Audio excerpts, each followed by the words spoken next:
un nuevo bloque de Integración Nacional por la 106.9 FM Radio COP. En el bloque anterior estábamos hablando del agua y decíamos que más allá de las particularidades técnicas que podemos dar y de los porcentajes de agua dulce y demás que hay en el planeta, que hay en la Argentina, que hay en Mendoza, hay algunas cuestiones políticas relacionadas también con el agua que no hay que dejar de hacer, digamos, en el análisis con respecto al aprovechamiento de este recurso natural en función de las necesidades del desarrollo de una industria nacional. Vale decir, la Argentina sería necesario que tuviera una explotación, digamos, del recurso natural del agua que tendiera al fomento, a partir del Estado, lógicamente, como propietario de esos recursos, que tendiera la explotación del agua teniendo en cuenta el cuidado del medio ambiente y que esté destinada a un desarrollo de una industria propia que nos permita una independencia económica. Esta es la postura que nosotros tenemos con respecto a la explotación de todos los recursos naturales que están en nuestro país y que es necesario para lograr justamente esta independencia económica. Y sin olvidar que los mayores, como decíamos, el mayor problema del agua y su escasez y su contaminación es que el 70% se utiliza para uso agrícola y minero y para la explotación, pero no de las industrias de los países periféricos o semicoloniales, como le quieran llamar, sino de las industrias que están en los países centrales, por ejemplo Estados Unidos, Europa, Japón, que explotan a través de sus grandes corporaciones, desarrollan sus empresas a partir de la explotación de los recursos, pero sin tener digamos, el cuidado necesario del medio ambiente. Lo que importa o lo que les interesa fundamentalmente es obtener más ganancias. La explotación de la renta, por la renta en sí misma, sin importar, digamos, es la lógica del sistema capitalista, es obtener mayor ganancia en el menor tiempo posible y el menor costo. Entonces, ¿qué implica eso? Bueno, la explotación de los recursos naturales, fundamentalmente a partir de la extracción de esos recursos de los países periféricos, por ejemplo, no sé, se me ocurre Inglaterra con respecto a las Malvinas, el petróleo, que en eso se suman los yanquis. La extracción de esos recursos, la explotación de los mismos, sin el cuidado del medio ambiente y sin que las grandes corporaciones inviertan plata en el cuidado del medio ambiente, porque lógicamente no está dentro de la tasa de beneficio, digamos, de las ganancias. Sí, exactamente. Nosotros siempre generalmente señalamos como el gran responsable de este tipo de, ¿cómo decirlo?, de males, por generalizar de alguna forma, a las grandes empresas internacionales que explotan los recursos sin ningún tipo de cuidado, como vos decías. Y lo señalamos porque es cierto, son las grandes responsables de la contaminación a nivel mundial, las empresas extranjeras y Estados Unidos particularmente, que genera el 30% de la contaminación a nivel mundial, contaminación de todo tipo, y el 10,7% de la producción del gas dióxido de carbono, que es el principal responsable del aumento del nivel de temperatura a nivel mundial. Entonces, podemos entender de esta forma por qué, para señalar una parte de las discusiones que se tienen que dar al respecto, por qué Greenpeace y otras ONG hacen lío, hacen barullo acá en Argentina y en otros lados del mundo y no en Estados Unidos, porque tienen relaciones con grandes empresas de ese país. Léase la nota de Mario Codoni, únete a Greenpeace para defender la soberanía británica sobre las Islas Malvinas, que explica bien todo este asunto. Pero bueno, como decía Mariana, el asunto acá es que hay una gran responsabilidad política, particularmente con el caso de la Argentina, al haber una falta de regulación jurídica, o sea, de leyes. Hay una falta de regulación con respecto a las leyes que, valga la redundancia, regulan todos estos aspectos de la extracción de recursos minerales, particularmente con el uso del agua. Vos bien decías en el bloque anterior que hay una falta de una ley que regule el agua, particularmente con los glaciares. Se da un fenómeno a nivel mundial que los niveles de los glaciares se están reduciendo gravemente y muy rápidamente, y en Mendoza particularmente eso nos afecta muy negativamente, porque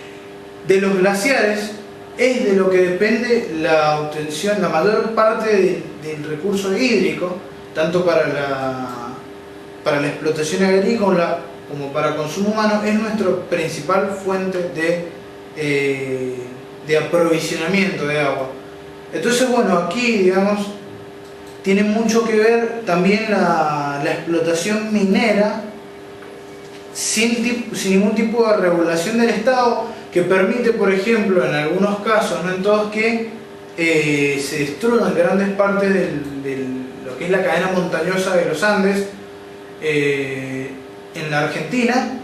lo que también afecta negativamente a los glaciares que se encuentran debajo de la superficie, que también aprovisionan de agua a todo lo que es la cadena, digamos, la columna vertebral de los Andes en la Argentina particularmente. Entonces, bueno, de esta responsabilidad tiene mucho que ver con la década de los 90, que hubo tanta desregulación en materia laboral como en materia de extracción de recursos, tanto mineros como hídricos. Entonces, bueno, está bien señalado que hay una gran responsabilidad política al respecto. Sí, digamos que lo que hubo en el 90 fue un traspaso de función y de responsabilidad del Estado hacia los particulares, una desregulación por un lado de la economía, fundamentalmente, que el Estado no tuviera ningún tipo de participación en la economía, pero aparte que se desligara de funciones que pasaban a manos de los particulares. Entonces ha habido una ausencia del Estado en los temas fundamentales de la vida de los argentinos. Y ahí en el informe del cual habíamos extraído datos, que comentábamos recién, del Instituto Nacional de Agua, esta prospección hídrica que realizaron, explicaba que la producción de alimentos y fibras vegetales requiere de mucha agua, incluso del 70% de la que se extrae. Vale decir que hay un circulante de agua virtual, que le llaman ellos. Entonces que el país, digamos, que exporta, por ejemplo, materias primas, no solamente está exportando las materias primas, sino que está exportando también el agua que se utiliza, ese 70% que se utiliza para la producción de alimentos y fibras vegetales. Y a su vez, el país central que recibe, que importa esas materias primas, también está importando agua. Entonces, según este informe, explican que hay una conveniencia de los países centrales que viene desde ya mucho tiempo. Es un aspecto más de esa división internacional del trabajo. Entonces, que hay países destinados exclusivamente, como por una suerte del destino, de Dios, o de vaya a saber qué, que están destinados a producir materias primas y nunca producir más que pasto, vale decir que nunca tengan un desarrollo industrial que pueda competir con aquellos países que sí, por suerte del destino, pueden desarrollar su industria e importar al resto de los países sus productos manufacturados. Entonces, parte de esta situación con respecto al agua tiene mucho que ver con esta explotación de los países imperialistas hacia el mundo colonial, hacia el mundo periférico, que vos mencionabas recién en el caso de Greenpeace y otras organizaciones que tratan de encubrir o de desviar la discusión de fondo que hay con respecto a la contaminación, para sostener un modelo, digamos, este sistema capitalista que se basa en esta explotación y expropiación de recursos por estos países, de los países periféricos por los países centrales. Es necesario un aparato cultural que lo legitime, digamos, que haga creer al resto de la población mundial que está bien lo que están haciendo, llámese Inglaterra, Estados Unidos, Francia, Japón, etc. Por ejemplo, aunque desvíe la discusión, sí, perdón. Con respecto a la contaminación y que no explican las causas de fondo, por ejemplo, un caso es programas como, no sé, National Geographic, este tipo de canales, donde explican el medio ambiente y te dicen lo terrible de la capa de ozono y el agujero, y de que el problema que es que vos tirés un papel en la calle y los pingüinos empetrolados. Pero no te explican que por ejemplo, el agujero en la capa de ozono es producto de estas grandes empresas y corporaciones que explicábamos en el bloque anterior, que se instaladas en los países centrales, y que ellos son los mayores contaminantes, no el mundo periférico, que no tiene desarrollo industrial prácticamente.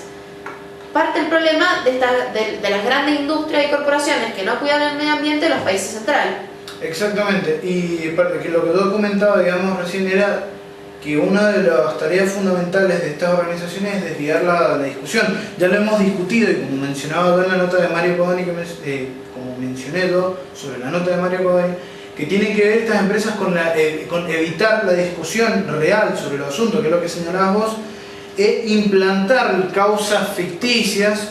o no tan principales, como por ejemplo que uno tire un papel en la calle o que utilice un aerosol que tiene CFC, que es el material que hace que la capa de ozono se debilite. Bueno, esta es la función fundamental, y lo que tenemos que entender, digamos, para quitarle el velo a esto, es que la explotación o un desarrollo industrial como el que nosotros hemos mencionado más de una vez, y el cuidado del medio ambiente no son incompatibles. La extracción de recursos minerales no es incompatible con el cuidado del agua. La explotación o el desarrollo agrícola extensivo para poder abastecer, como debe ser, de alimentos a la población argentina y, por qué no, al pueblo suramericano, no es incompatible con la buena utilización del agua. El asunto acá es desarrollar tecnologías o aplicar tecnologías a estas ramas industriales que yo he mencionado para poder aprovecharlo. Vos mencionabas, por ejemplo, que en Mendoza hay un alto nivel de evaporación del agua a través de los canales, tanto de evaporación como de infiltración, es decir, que no se aprovecha todo el agua que circula a través de las acequias o de los surcos en los lugares, en los sectores agrícolas. Bueno, entonces lo que hay que proponer aquí, como lo hemos dicho un montón de veces, es que se entube el agua para que no se pierda por evaporación y que no se pierda por infiltración. Ya en Mendoza hay altos niveles de impermeabilización del suelo, es decir, falta de infiltración a través de los canales, las acequias, digamos, asfaltadas, por decirlo, los canales asfaltados que ya existen. Bueno, también hay que tomarse una política con eso para no generar falta de infiltración que abastezca del agua necesaria a las capas subterráneas de agua,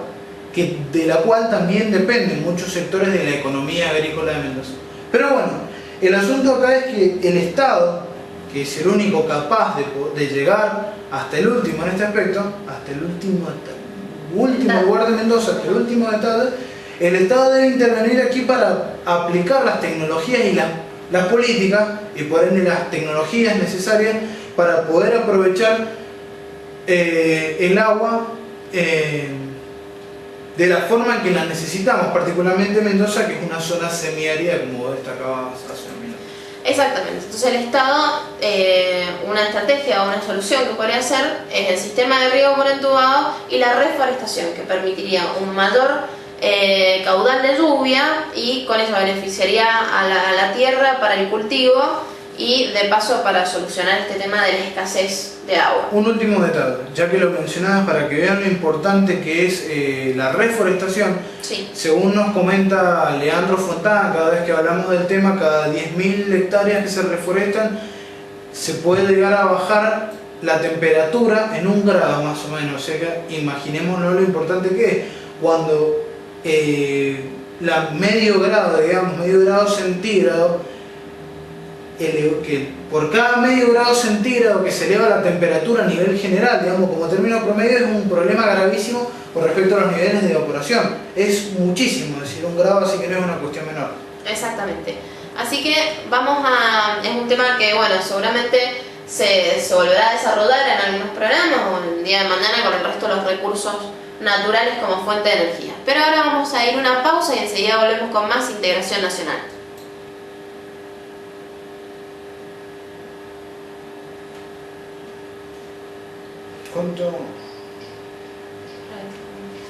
¿Cuánto me demoró?